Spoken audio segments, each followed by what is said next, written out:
सहनाववतु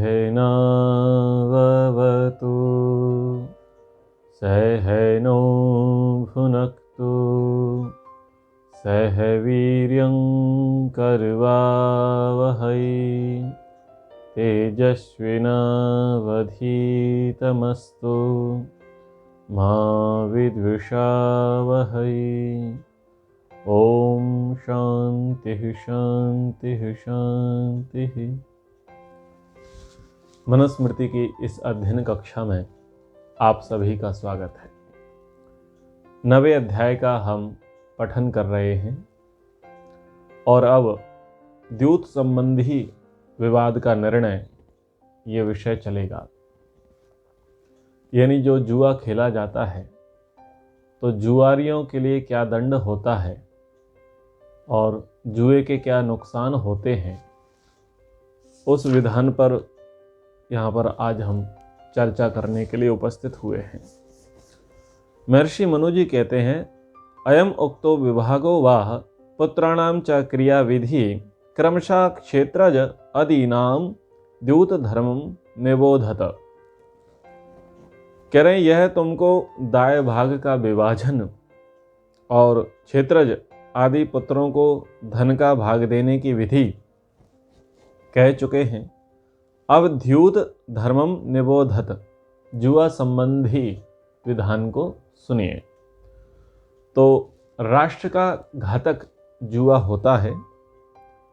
द्यूतम समाह्वयम चैव राजा राष्ट्रान् निवारयेत् राजान्तकरणावेतो द्वौ दोषौ पृथ्वीक्षिताम्।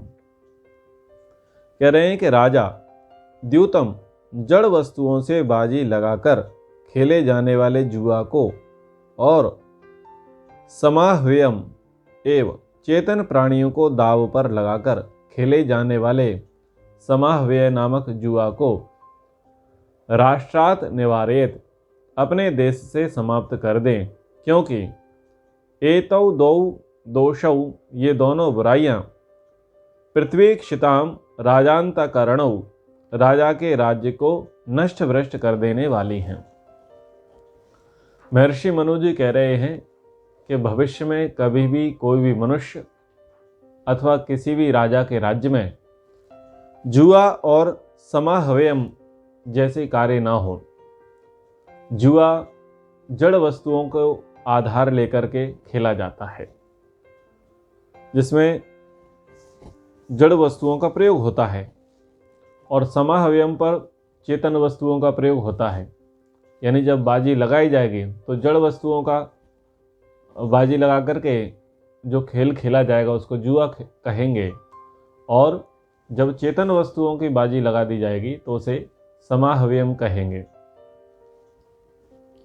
इसके लिए उन्होंने कहा कि आप इसे राष्ट्र से निष्कासित कर दीजिए, अपने राष्ट्र में ये चीजें ना चलने पाए।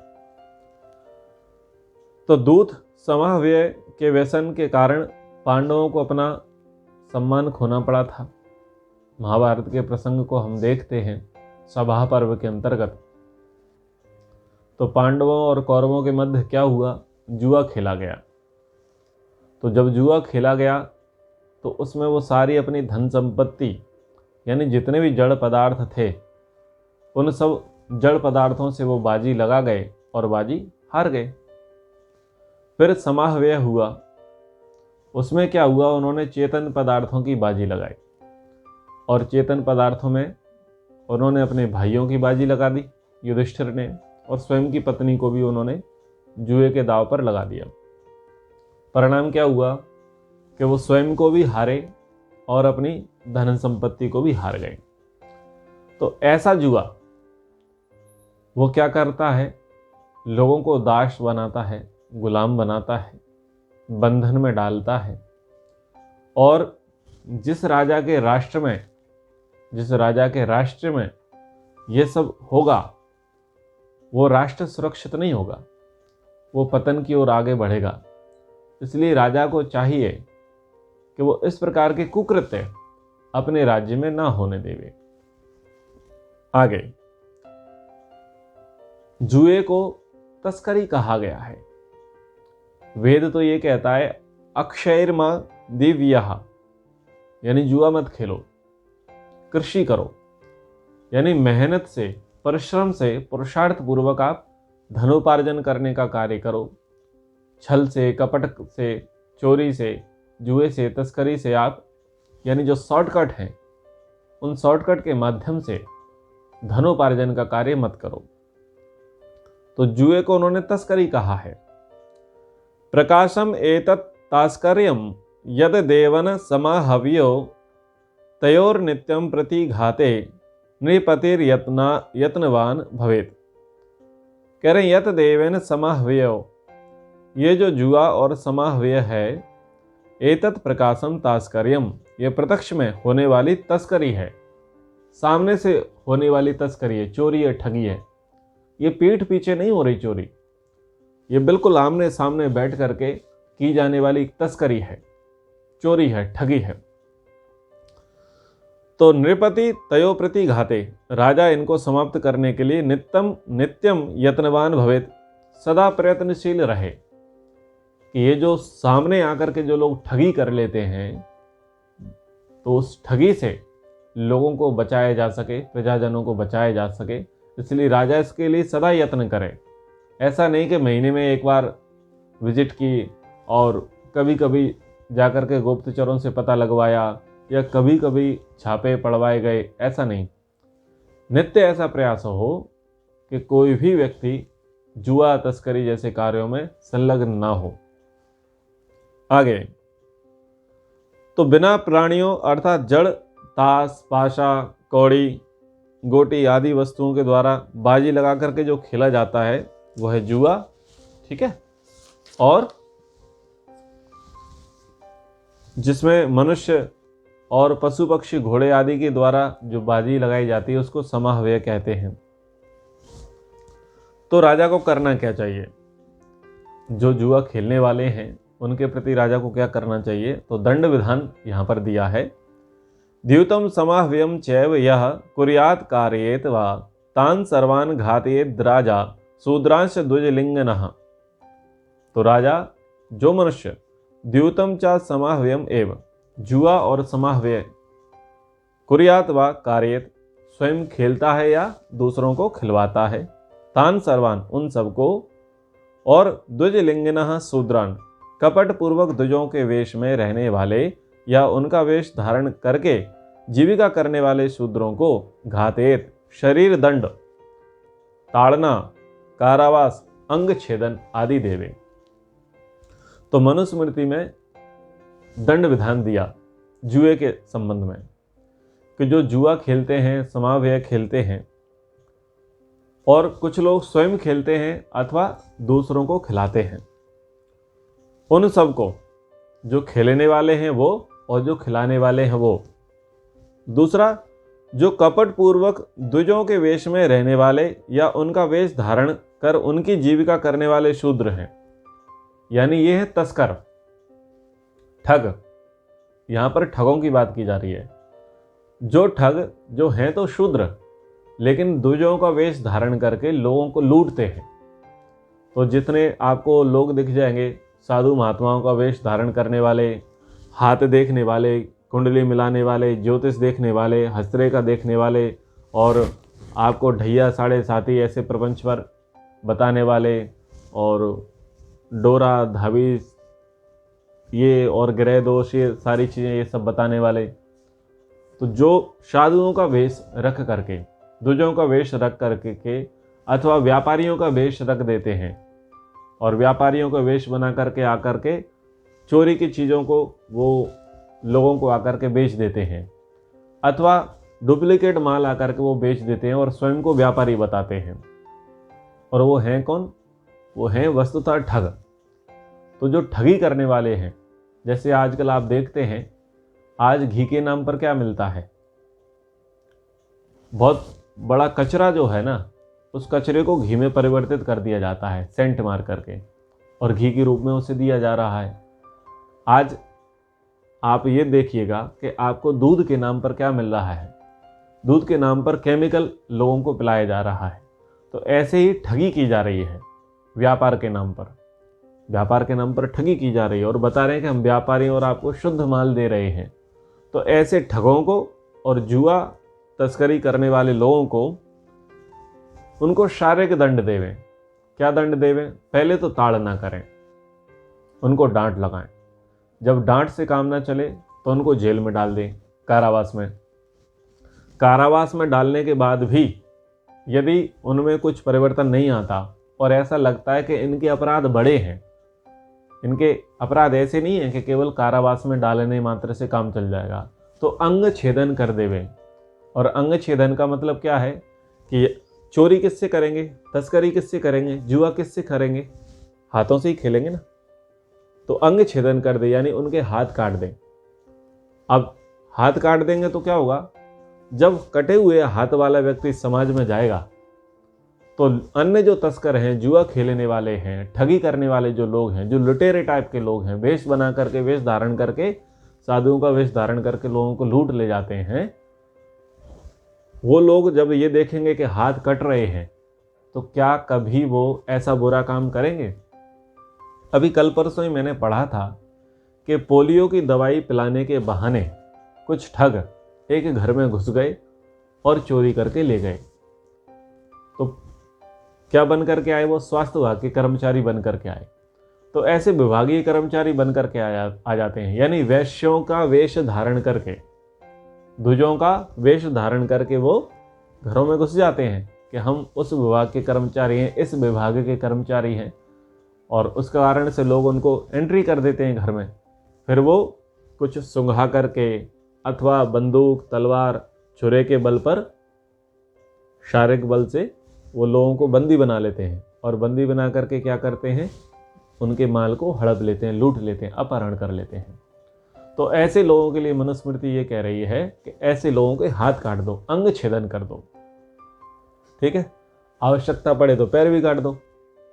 तो जब हाथ पैर कट जाएंगे तो वो चोर, वो तस्कर, वो लुटेरा, वो ठग जब समाज में बिना हाथ पैर के घूमेगा ना, तो बहुत सारे चोर तस्करों की और ठगों की बुद्धि ठिकाने आ जाएगी। ये कहा। अब आगे कहा देश निकाले के संबंध में, राज्य से निष्कासित, निर्वासित किनको कर दिया जाए? कितवान, कुशीलवान, क्रूरान, पाखंड स्थांश मानवान, विकर्म स्थान शौंडिकाश्च क्षिप्रम निवासयेत पुरात। कह रहे हैं कितवान, जो जुआरी हैं, तस्कर हैं, चोर हैं, ठग हैं। कुशीलवान, अश्लील असभ्य नाच गानों से जीविका करने वाले। तो जुआरियों को लाइसेंस दे रखा है। मेरठ में बहुत बड़ा सट्टा लगता है, बेट लगाए जाते हैं, बोली लगाई जाती हैं, बड़े बड़े स्तर पर IPL खेला जाता है। अनेक प्रकार का जुआ जो है समाज में चल रहा है।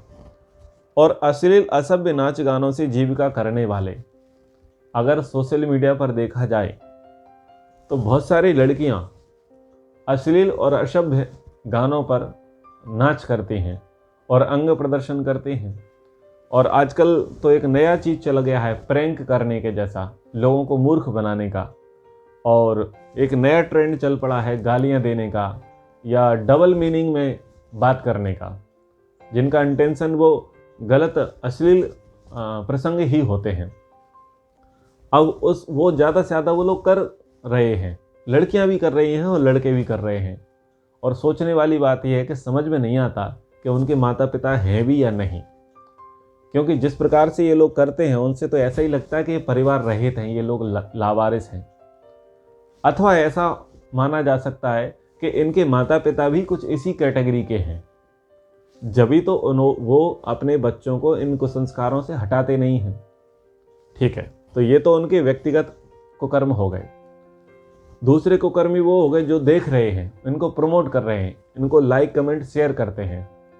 तीसरे कुकर्मी वो हो गए जो इनको ये प्लेटफॉर्म प्रोवाइड कराते हैं और उसके बदले इनको पैसा मिलता है। और चौथे कुकर्मी शासन हो गया जो इनको ऐसे अश्लील कार्य करने दे रहा है। तो ये मैंने सोशल मीडिया की बात कही। अब यही स्थिति फिल्म इंडस्ट्री में है कि वहाँ पर अश्लील गानों पर नाच होता है और बहुत सारे लोग अश्लीलता की हरकतें करते हैं। ऐसे ही वातावरण में वो रहते हैं, ऐसे ही बोलचाल उनका होता है, ऐसे ही खान पान होता है, ऐसे ही उनका पहनावा होता है और उससे वो अपनी आजीविका चलाते हैं। फिर कह रहे हैं क्रूरान, जो अत्याचार करने वाले हैं, शोषण करने वाले हैं, यानी हफ्ता वसूली करने वाले हैं, कब्जा करने वाले हैं, ऐसे लोगों को। विकर्म स्थान, विकर्म स्थान का अर्थ है बुरे कर्म करने वाले, शास्त्र विरुद्ध आजीविका करने वाले, दूसरों को कष्ट देने वाले, अशुभ निंदित पाप कर्मों में संलग्न रहने वाले। और शौंडिकान, शराब बनाने, बेचने और पीने वाले, जो शराब बना रहे हैं, शराब बेच रहे हैं और शराब पी रहे हैं। तो मानवान पुरात क्षिप्रम निर्वासयेत, राजा अपने राज्य से यथाशीघ्र ऐसे मनुष्यों को बाहर कर देवे।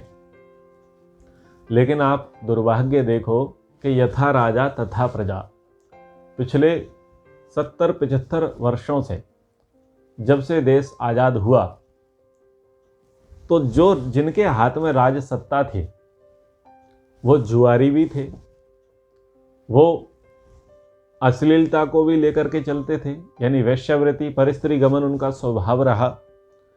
फिर शराब पीना और शराब दूसरों को ऑफर करना, ये उनके संस्कारों में रहा। उसका परिणाम क्या निकला कि ये चीजें बंद नहीं हो सकें, क्योंकि यथा राजा तथा प्रजा, यदि राजा ही दोषी है तो क्या वो प्रजा पर सही रूप से न्याय कर पाएगा? नहीं कर पाएगा। दूसरा क्या हुआ, जो मनुस्मृति का संविधान है, उस संविधान की अवमानना कर दी गई और दूसरे प्रकार से संविधान को यहां पर प्रेषित कर दिया गया। और जो वास्तविक सिद्धांत है, नियम है, कानून है, उनमें कुछ अम्बेडकरवादियों ने, या प्रत्यक्ष रूप से कहूं कि मैंने बहुत जगह पढ़ा कि अम्बेडकर जी ने स्वयं ही वहां पर ब्राह्मण शब्द प्रक्षिप्त कर दिया, यानी कि वो उनको ब्राह्मण दंड देगा, या जो हिस्सा मिलेगा वो ब्राह्मण ले लेगा, अथवा उन सब पर जो अधिकार करेगा वो ब्राह्मण ही करेगा। मतलब किसी श्लोक में, जो दंड विधान का श्लोक है, उसमें ब्राह्मण शब्द का कोई लेना देना ही नहीं है, लेकिन उन्होंने अपने भाष्य में बड़ी चतुराई से ब्राह्मण को बीच में लगा दिया और उन्होंने ये सिद्ध करा दिया कि मनुस्मृति तो ब्राह्मणवादी है, जबकि मनुस्मृति का ब्राह्मणवादी होने का कोई लेना देना नहीं है। मनुस्मृति तो मानवतावादी है, वो सार्वभौमिक नियमों को कहती है, सार्वकालिक नियमों को कहती है। तो ये भ्रांतियां चल पड़ी। तो आप विचार कीजिए, यदि जिस देश में या जो राजा मनुस्मृति के संविधान का पालन करे, तो क्या उस राज्य में चोर होंगे?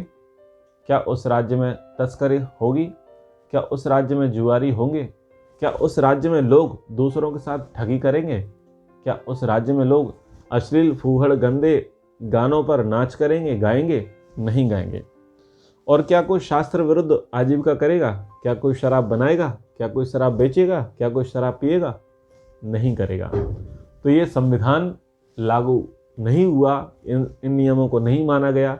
नहीं मानने का कारण यही था कि यदि वो मान लेंगे तो उनका जो बहुमत है और जो उनके स्वयं के कुकर्म है, वो उन पर बहुत बड़ी आंच आ जाएगी। इसलिए उन लोगों ने ऐसा काम नहीं किया। तो अंतिम 2 श्लोक और पढ़ करके प्रसंग को पूरा करते हैं। एते राष्ट्रे वर्तमाना राज्या प्रच्छन् तस्कराः विकर्म क्रियया नित्यम बाधन्ते भद्रिकाः प्रजा।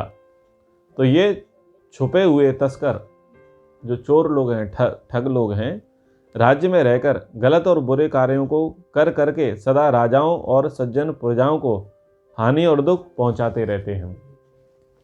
इसलिए इनको राज्य से बाहर निष्कासित कर दे, निर्वासित कर देवे, और जो अधिक करे उसको शारीरिक दंड देवे, उनके हाथ पैर काट देवे। क्योंकि ये गलत और बुरे कामों से क्या करेंगे? समाज में प्रदूषण फैलाएंगे। तो इनके गलत कार्यों से समाज में प्रदूषण फैल रहा है या नहीं? पहले व्यसन का अड्डा पंजाब था और हरियाणा में लोग दूध पिया करते थे। अब धीरे धीरे हरियाणा में भी लोग शराब पीना शुरू कर दिए हैं। अब हरियाणा की मैं क्या कहूँ, पूरे भारत में शराब बहुत ज़्यादा हो गई है। जिनके माता पिता कभी शराब नहीं पिया करते थे, उनके बेटे भी अब शराब पीने लग गए हैं। पुरुष वर्ग शराब पी रहा था, इतनी बात तो समझ में आ रही है, परंतु स्त्री वर्ग भी समाज में शराब पीते हुए देखे जाते हैं। अब स्त्रियों में जो विवाहित हैं, बुजुर्ग हैं, वो पी रही हैं तो उनका भी समझ में आता है, लेकिन जिनके अभी दूध के दांत भी नहीं टूटे हैं, जो ठीक से अभी कपड़े पहनना भी नहीं सीखे हैं, यानी जो अपने पैरों पर खड़ा होना भी नहीं सीखे हैं, वो नौनिहाल बच्चे जो अभी 8th स्टैंडर्ड के हैं अथवा हाई स्कूल के स्टैंडर्ड के हैं, वो भी धीरे धीरे शराब जैसी चीज़ों में संलग्न हो रहे हैं। तो यहाँ पर कहा, द्यूतम एतत् पुरा कल्पे दृष्टम वैरकरम महत् तस्मात् द्यूतम न सेवेत हास्यार्थम अपि बुद्धिमान। यह जुआ अब से पहले समय में भी महान कष्ट एवं शत्रुता पैदा करने वाला देखा गया है, इसलिए बुद्धिमान मनुष्य मनोरंजन और हंसी मजाक में भी जुआ ना खेले।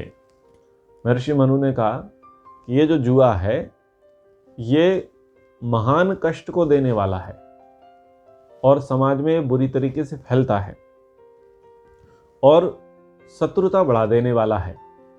इसलिए बुद्धिमान मनुष्य जो है ना, मनोरंजन के लिए भी, हंसी के लिए भी, टाइम पास करने के लिए भी जुए को ना खेले, क्योंकि मनोरंजन के लिए जुआ खेला गया था राजा विराट और युधिष्ठिर के द्वारा, और वो भी शत्रुता पैदा करने वाला हो गया। राजा विराट ने पांसे फेंक करके इनको मार दिए, युधिष्ठिर को मार दिए, और वो मनोरंजन ही था जुआ का खेल, जिसके कारण से युधिष्ठिर की उसमें रुचि हो गई और एक दिन वो अपना राज्य ही पूरा गवा बैठे। तो बहुत बड़ा इतिहास महाभारत से हमें मिलता है प्रमाण कि जुआ नहीं खेलना चाहिए, और जो भी जुआ खेलेगा, चाहे वो सामान्य व्यक्ति हो या बड़ा राज्य का अधिकारी, दोनों ही नष्ट हो जाएंगे। यानी चाहे वो प्रजा खेले या राजा खेले, कोई भी खेलेगा, जुआ ये नहीं देखेगा कि मैं केवल प्रजा पर ही अपना प्रभाव जमाऊंगा, मैं राजा पर अपना प्रभाव नहीं जमाऊंगा। जुआ एक बुरा कर्म है, जो बुरा कर्म जिस भी श्रेष्ठ व्यक्ति की झोली में जाएगा, उस श्रेष्ठ व्यक्ति को भी वो नष्ट भ्रष्ट कर देगा, जिसका प्रमाण आपने देखा कि पांडवों की बहुत बड़ी दुर्गति हुई जुए के कारण। तो प्रच्छन्नम व प्रकाशम व तन्निषेवेत यो नरः तस्य दंड विकल्पः स्याद् यथेष्टम नृप तेस् तथा। तो छुपकर या सबके सामने जो मनुष्य जुआ खेले हैं, उसका दंड विधान निर्धारित नहीं है, वह राजा की इच्छा अनुसार होता है। अर्थात जुआ असह्य दुष्कर्म है, उससे होने वाली हानि को देखकर राजा को जो चाहे अधिक दंड दे दे। यानी कुछ लोग तो प्रत्यक्ष रूप से जुआ खेलते हैं, कुछ लोग परोक्ष रूप से जुआ खेलते हैं, कुछ छुप करके खेलते हैं, कुछ सबके सामने खेलते हैं। तो ऐसे दंड का तो निर्धारण नहीं होगा, लेकिन वो जुआ खेलने वाले हैं कौन और उनका समाज पर क्या प्रभाव पड़ता है, उस आधार पर दंड का निर्धारण करें। यानी सामान्य व्यक्ति हैं, शूद्र श्रेणी के व्यक्ति हैं, तो उन पर जुए का जो सामान्य नियम है वो लागू हो। लेकिन वैश्य, क्षत्रिय, ब्राह्मण यदि ये जुए खेलते हैं, इनका समाज पर ज़्यादा प्रभाव पड़ता है, तो इन पर शूद्र की अपेक्षा कई गुना दंड इनको दिया जाए, यथा योग्य। क्योंकि जिसकी बड़ा पद उसको उतना बड़ा दंड, जिसका छोटा पद उसका उतना छोटा दंड। तो इस प्रकार से कम समय में मैंने ये जुए, तस्करी, ठगी, चोरी और इन विषयों पर चर्चा रखी। ये मनुस्मृति का संविधान है। आशा करता हूँ ये आपके लिए बहुत उपयोगी रहा होगा। मेरा आप सभी से एक निवेदन है कि इन वीडियो को आप ज़्यादा से ज़्यादा शेयर किया कीजिएगा। कभी आपको लिंक मिलती है और कभी नहीं मिल पाती, तो ये जो हमारा वेद प्रचार समिति चैनल है, इस वेद प्रचार समिति चैनल को आप सब्सक्राइब कर लीजिए और बेल आइकन दबा दीजिए। उससे क्या होगा, आपको नोटिफिकेशन मिलता रहेगा। कभी कभी सूचनाएं ग्रुप में नहीं डाल पाते, लेकिन लिंक बन चुकी होती है, कक्षा का प्रसारण होने वाला होता है, तो आपको अपने YouTube चैनल से ही नोटिफिकेशन मिल जाएगा कि वेद प्रचार समिति पर इतने समय उस वक्ता का इस विषय पर प्रवचन है, तो आपको वो सूचना वहाँ मिल जाया करेंगी। तो आशा करता हूँ आप इस सूचना का लाभ लेंगे। एक बार ओम का उच्चारण। ओम सर्वेभ्यो नमः। सबको सादर नमस्ते।